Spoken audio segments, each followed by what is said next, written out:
You know what's kind of weird? When someone asks what kind of games do you like, most people struggle to answer. You say, So what kind of games do you like then?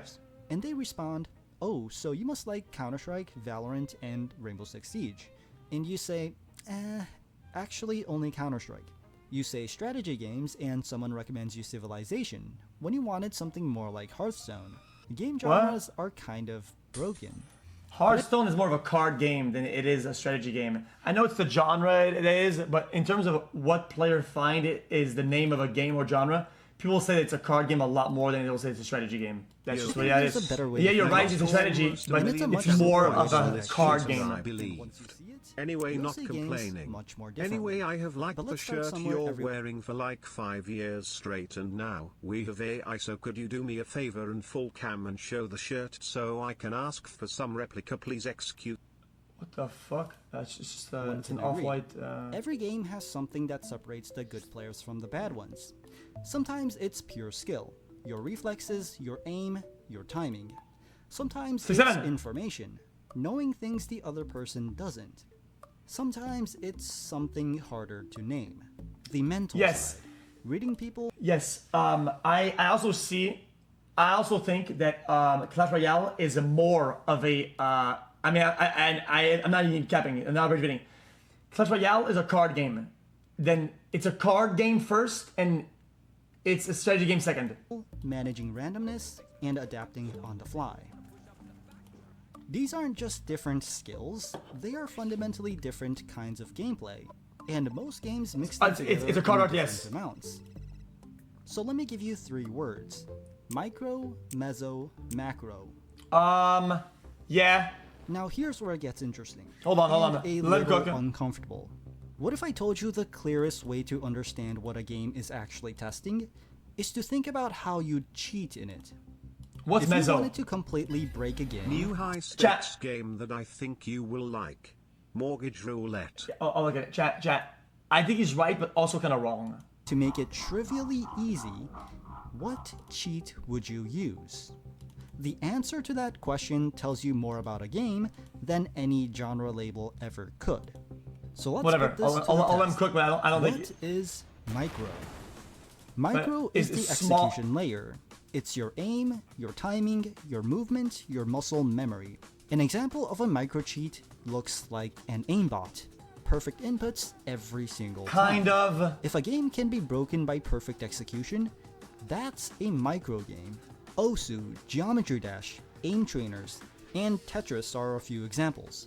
You can cheat in Osu. Chat, all RTS. Well, I mean kind of, because the way we use the word micro, yes, this is correct, the definition, but it's also in a game that has vast things to do. Macro, the small stuff, mostly micro, like how you micro the units. It's an RTS, mostly it's an RTS first term. You can cheat in Geometry Dash with perfect jumps. These are execution cheats, and you can feel the microness when you play them. Meso is the probability layer, the place where mind games exist. You're reacting to the unpredictable nature of people, not mechanics. A meso cheat looks like stream sniping, knowing someone's habits before they show them, reading cooldowns, seeing things you shouldn't see yet. The best example for the purest meso game is rock, paper, scissors. There's zero execution skill. It's entirely mental and probability. Among Us also runs on Meso. Well, wrong. So does Liar's Bar. Even the stock market is built around this layer.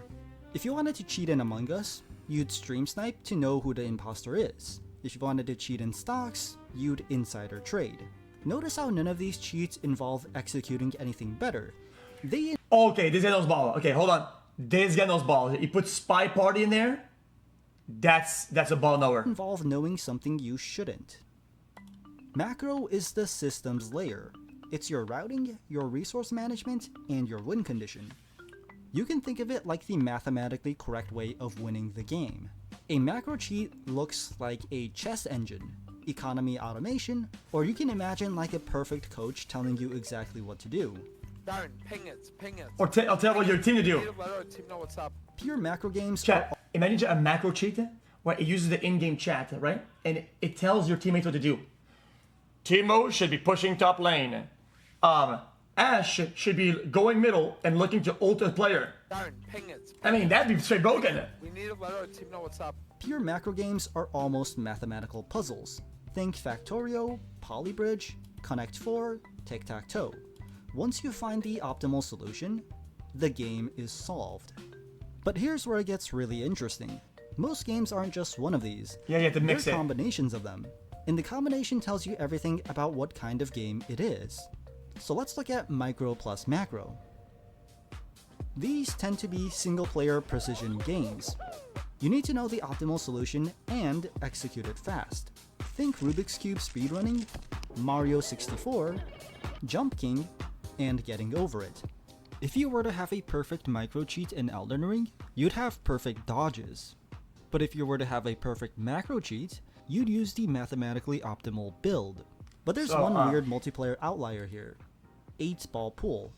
There's a mathematically optimal shot, and then there's the skill of actually hitting it. So even though it is player versus player, the room for mind games doesn't really exist. Why And not? I think it's a rare exception. Next, let's look at micro plus meso. This is PvP skill expression games. These tend to be your fighting games: Street Fighter, Tekken, Smash Okay, Bros, true. Brawlhalla. Your skill matters, and reading your opponents matters. All true. But also you have some other examples like Mario Kart, like the micro of driving, and the meso of random items and unpredictable opponents. We even see some unique games like Tetris 99. The original Tetris is pure micro, but Tetris 99 also involves meso, because now you're managing who to send the garbage to. You also have Me. physics-based I always send you the PvP, garbage. like Fall Guys and Gang Beasts, which also fits into micro plus meso. The next one is meso plus macro. These are the mind and math games. Think Hearthstone, Chat. TFT, Hold Pokemon on. VGC. If you chat, people that main Minecraft PvP are probably, in my opinion, some of they can be the best gamers of all time. Chat, I was debating this with somebody the other day. What is the game that will give you the most overall skill and for the future to become a good gamer? Let's say somebody was going to become a pro gamer, right? What game could they master that would give them the most opportunities to go in pro in any game? I thought it was Fortnite, and I was debating this with somebody. I thought Fortnite is probably the most, but then I realized, hold on, Minecraft a little bit more, because somebody who was absolutely maxed out Minecraft, it's all the same mechanics, it's all the same as Fortnite, kind of, but you also have to use the mouse as in a cursor mouse. In Fortnite, you don't really use your mouse to micro in the menu, you just don't. Most inputs are in the game. So yes, you're doing good things operationally, but you don't actually use your mouse as a cursor. In Minecraft, you do all the mechanics, but you also need to use the mouse as a cursor. So if you have to play in a game, you have to become pro in an RTS or anything that uses the mouse, Minecraft takes over. And all the ways in Fortnite would take over, Minecraft doesn't overlap in those exact skill sets. So Minecraft actually becomes best game. And Battleship. Now, chess is theoretically a pure macro. Fortnite gamers cannot use the mouse. I don't give a fuck what you say. Fortnite gamers cannot use the mouse for actual cursor usage. They can't do it. They're terrible at it. They're terrible. But Terrible. at the human level, there's a massive meso component. You're optimizing for your specific opponent's habits. That's why studying opponent matters in high-level chess. And then there are some weird outliers. Balatro is a single-player game, but it's also meso-macro because the RNG of the card combines with the math of maximizing your hand. You're not executing anything difficult, but you have to pick and choose your cards wisely, and play to their biggest strength. Phasmophobia is also a weird game that fits into meso-macro. It's a co-op game, but it fits here because you're deducing a ghost using evidence, which is macro, while the ghost behavior has RNG. Chat, I think this video is gonna end up good. Like the conclusion. Macro games slowly converge towards pure macro over time. Once players fully map the RNG, it stops feeling uncertain and becomes a speedrun problem. Yeah, true. And then there's the middle, all three overlapping. This is where the biggest competitive games live. This is where I live. League of Legends, Dota 2, CS2, Valorant, Overwatch, Marvel Rivals, Rocket League, Apex, Rainbow Chat, Six. if Overwatch had cursor usage, it would be probably the game that has highest transferability and skill. But now that it'll become probably something like Deadlock. And I hate it because I think Deadlock is dog shit. But World of Warcraft. But here's the thing. They're not all the same. you have to use all the skills. And the cheat test tells you how exactly they differ. So let's use Counter-Strike as an example. Can aimbot win a game of CS completely alone? Yes. Almost certainly yes. If you never miss... Okay, this guy never played in a lobby with actual rage botters. Buddy, you can't leave the spawn. I mean, yes. Buddy, they shoot through 25 walls across the map. Everybody dies instantly. Most duels are over before they start. That makes micro extremely high in CS2. But what about X-ray, seeing through walls? Pros have done experiments with 1 player with X-ray versus 5 without X-ray. The 5 still usually win, but the X-ray player takes rounds they have no business taking. This makes Meso very high in CS2 too, which means macro, the strategic layer, CS doesn't is have those types of relatively cheats yet. the lowest. CS isn't about long-term economy optimization the way MOBAs are. The rounds are short and the execution is everything. True. But let's try this Well, test with most. Overwatch. And right away we Hold see on. a unique case. Because the answer actually depends on your role. No, wrong, But wrong. since it varies so heavily by character and roles, I decided to ask someone who knows about Overwatch way better than I do. Who? Me? So if you compare all three Oh my god, bro. maxed out versions of the perfect version of it, like a cheat version of it, which one would have like the highest win rate and how would the distribution be? I would just say support is more macro heavy, True. DPS is more micro heavy, and then tank is more meso heavy. True. But when a game becomes almost optimized, and it's like today Overwatch 2, every role is almost everything. Well, yeah, it's a mix of it's a mix at the top. It's a mix of all of them or whatever, right? But if you want to be the best, you have to be able to do everything. Look at a Baptist player. If you're a great Baptist player and you want to kill and go hard, you have to be able to manage your team, macro the game, do the strats, read the players, aim properly, and make the correct decision. You have to do everything. Oh, okay. Also, the way that it works is you have offense, aim, defense, and like crazy. control. Yep. Control refers to like map control. Offense refers to offensive options. Defense refers to defensive options. And if you a character's mixture or like kind of design links to this concept of offense, defense, and control. Tanks tend to depend on more control. Supports more defense. DPS more offense. And if you actually like dissect each individual hero, they will have different like varying levels or varying focuses on offense, defense, or control. So I'm thinking about it so like this, what's the right? conclusion? If you were to give each role one cheat, you would give aimbot to DPS, and for aimbot, walls, and tank, you would give the ability to see enemy cooldowns as a perfect cheat, right? And for supports, you would have you can do this if a you coach or cooldown. an You can do that, but your head. Yes, that's perfect. That's exactly perfect.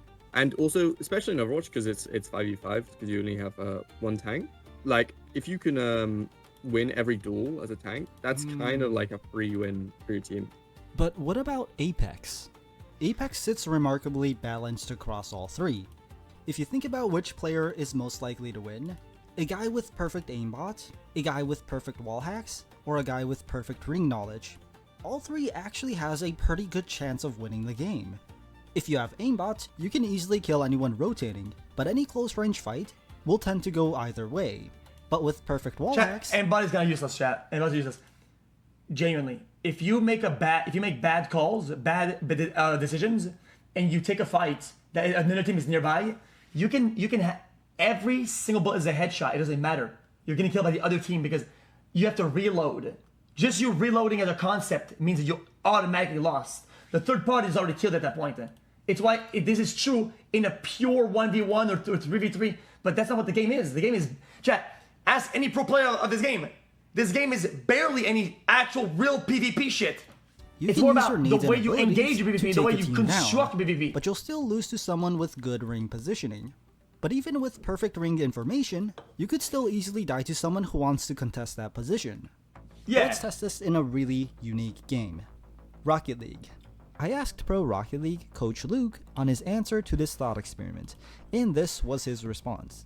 Basically, perfect micro or perfect mechanics in Rocket League would be defined as taking the ball from point A to point B as quickly and as efficiently as possible. Like how in a first-person shooter, aimbot moves the crosshair to the target as quickly and as efficiently as possible. For Rocket League, smarts cannot make up for the fact that a more mechanical person can just take the ball to the open net far more than someone with less mechanics. This makes Rocket League heavily micro-dominant. True. But after micro being the most dominant, he put macro second and meso last. This is because even if perfect meso allows you to hear enemy comms or see enemy boost, it doesn't change the fact that all information in Rocket League is able to be known at all times. And for how fast-paced the game is at the highest level, listening to a perfect coach verbatim would be better over hearing enemy comms or seeing enemy boost. Also, the closest thing to perfect micro in Rocket League is the AI bots.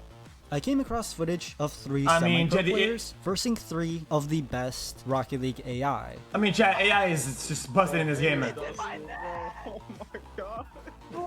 And the 3 AI bots were able to win comfortably. So here's what this framework actually gives you. It helps classify games, but it also helps understand Wait, so what is this yourself video as a about player. then? I noticed something when I looked at which games I genuinely enjoy. I gravitate toward games in the middle, the full micro meso macro cluster, and toward pure micro and pure macro, but I don't really enjoy micro macro games. Speedrunning doesn't scratch the right itch for me. What? And Why when I not? looked at why, it mapped exactly. In Apex, I'd argue I aim pretty well and have respectable movement. I'd say I also have a solid understanding of rotations and ring positioning. Chat, if you see games this way, you're a bitch ass, and you're never gonna be happy. And I think you're a miserable human, because it's not because you suck and you don't have an interest in a certain thing in a game that you're not gonna like it. You're oh no, you because you should do things. You shouldn't or should do things. I'm just saying that a lot of shit that I like right now I didn't like a year ago. Just play games are meant to be fun. Just play games. But I tend to tunnel vision in close quarter fights, specifically Movement, when we're in the same building. You probably don't like movement So games. I tend You're to bad at miss this. meso reads when the pressure is high. And this exactly explains the gap in my game. Because here's the real insight. Every player has a natural lean. Some people are micro players. They grind mechanics obsessively, and they want the skill gap to feel fair. Some people are meso players. They love reading people, and they thrive in the chaos of PvP randomness. Like we even see a common cluster of people who— I made up the video. Yeah, hold on. Oh my god, bruh. Chat, look, I made a video because it's an example of incredible high IQ and strategy and mind reading. play Among Us, GTA RP, luck-based games like gambling, What? along with many other party games. And then we also see that some players are macro players. They love efficiency, they draw What? routes on maps, they think about the game between games more than during it. And most of us are a mix, but not an equal mix. The games that frustrate you the most, they're probably demanding something your brain doesn't naturally give. The games you keep coming back to, The game that frustrates people the most are the things that rely the most on other people and how prone they are to not cooperating with you. Hold on. Everybody likes to have some form of control. They like to control the mechanic, control their character, control the game. When you say, guys, I need somebody that goes top when I go bottom. It's like, go top, and you can't control that person, and they troll the game. That's the most upset you can be in the game. That's probably literally demanding that's the something most your brain upset. doesn't naturally give. The games you keep coming back to, they're probably rewarding the part of you that already runs at full power. Genre labels Fighting never games, told though. you any of this. Action RPG doesn't tell you whether you'll be grinding execution, reading opponents, or solving systems. It just tells you there's a sword and a level bar. And maybe more importantly, you can stop blaming yourself when a game doesn't click. Cause maybe the games are testing things you haven't built yet. Yeah, true. In my case, it's the underdevelopment of meso. And that's the 3 dimensions of games: micro, meso, macro. Every game lives somewhere inside them. And I think it'd be interesting to do this video with better or more elaborate circles, because these are very broad circles. There's a lot more that are very important. Like when you talk about micro, you can talk about mouse movements or FOV management. Because when you're playing a game and you're shooting your gun, it doesn't mean you have good clicks and you have good mouse movement. It's not. Okay, here's an example. If you're a goat at Osu, doesn't mean you're a goat at aiming. There is almost zero correlation between Osu playing and aiming. And also, there's also almost no overlap in dynamic 3D aiming and like landscape aiming, where CS is more of a holding an angle, and what I see, I'm gonna click something that I can see now, instead of the 3D space management of seeing the object, how I'm gonna move and how it's gonna move, and how I'm gonna get to where it's at then. That is completely different. These are wide, now that you know way where to off look, circles. You'll never see a game the same way again.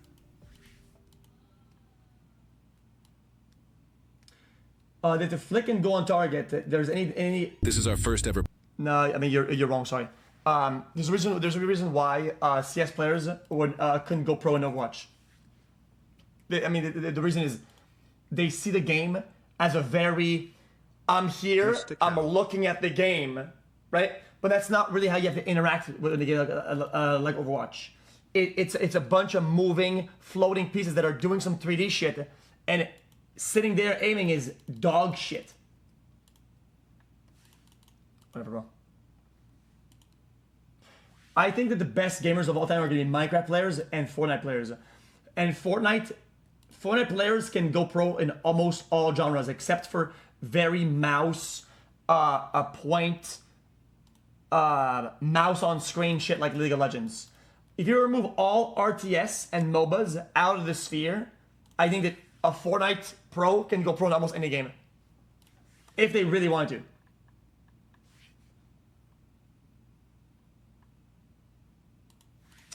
Well, Rocket League doesn't really count. I put Rocket League as its own thing. It's why it's really weird to say. I put all games here, Rocket League there, because it's like they made their. It's like you're playing. Oh, today I'm gonna do video games.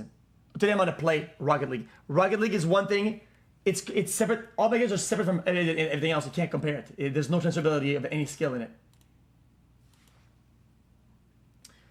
SSL, you can't really transfer skills to a lot of other games. Weren't you pro in the character that doesn't require aiming? Wrong. You are totally right.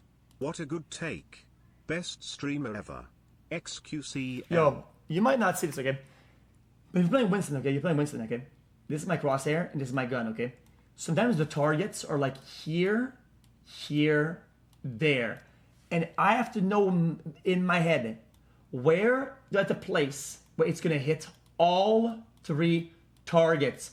That takes the aiming that is even further than your type of aiming. It's aiming in your head. I have to see things that you can't see. I have to make it like a ghost. I have to see a ghost that's hit, and that's only people like let's say Einstein. Stephen Hawking can do. Me,